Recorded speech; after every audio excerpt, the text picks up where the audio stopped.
Naging handa naman ang mga lalawigang sakop ng Central Luzon dahil na rin yan sa Bagyong Ruby. Habang papalapit pa lamang kasi ang bagyo ay inalerto na ang iba't ibang disaster councils upang magpatupad ng precautionary measures lalo na sa mga landslide at flood-prone areas. Narito ang report na aming kasama si Julius Disamburon. Yes, we are ready. Yan ang pagmamalaking pahayag ng mga tauhan sa gitnang bahagi ng Luzon sa pagpasok at pagpaparamdam ni Bagyong Ruby. Umaga pa lamang ng Lunes ay inalerto na ng Regional Disaster Risk Reduction and Management Council ang mga Provincial at Municipal Disaster Council sa nasabing rehiyon. Ayon sa Office of the Civil Defense, hindi man direktang tatamaan ng bagyo ang Region 3. Lahat ng kabilang sa Disaster Response Council ay binigyang kautusan na magpatupad ng precautionary measures lalo na sa mga landslide at flood-prone areas. Nasa 3 lalawigan ang minomonitor ng OCD sa posibleng pagguho ng lupa. Ito ay ang Kasiguran at Dingalan sa Aurora, Arayat sa Pampanga, at San Marcelino, San Felipe at Castillejo sa Zambales.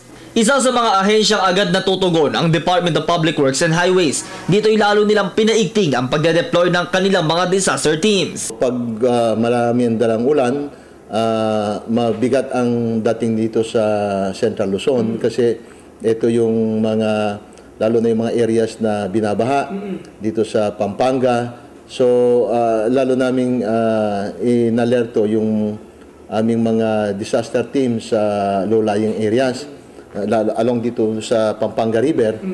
Hindi naman nangangamba si Director Malano sakaling rumagasa ang tubig dahil ito'y malayang makakaago sa mga river dikes. Madalas lamang nagiging problema ang heavy siltation sa mga riverways. 2/3 of the river may intercept ng interceptor na channel papuntang Pasig Potrero para hindi bulk of the water katulad nung mga previous na nagkaroon ng habagat bababa papunta ng Gugu River. May pinapatupad namang hakbang ang mga punong panlalawigan at local government units upang agad na matapos ang konstruksyon at pagsasaayos ng ilang mga dike upang mapawi ang pangamba ng publiko sa pagragasa ng lahar. Wala na, stabilize na yan eh. Itong sa Pinatubo, ang dinadaanan niya, ito sa Butolan, palabas. Okay po. At saka dito sa, itong ganyan, sa San Marcelino, palabas ng boundary ng San Narciso at saka San Felipe. Itinasa lang namin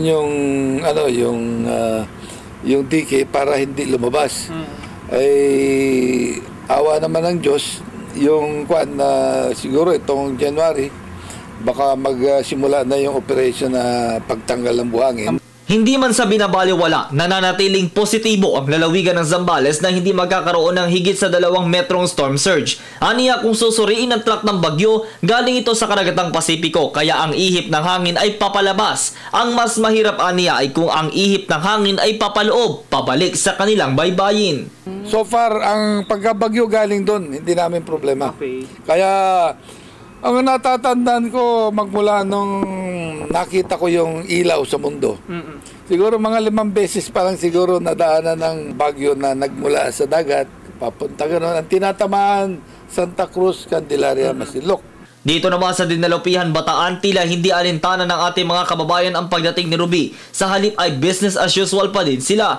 Ayon sa ilang residente, nananatili silang handa at kalmado dahil ang pagpapanik ay maaaring magsanhi ng kaguluhan at disgrasya sa iilan. Para sa Telebisyon ng Bayan, ako si Julius Disamburon.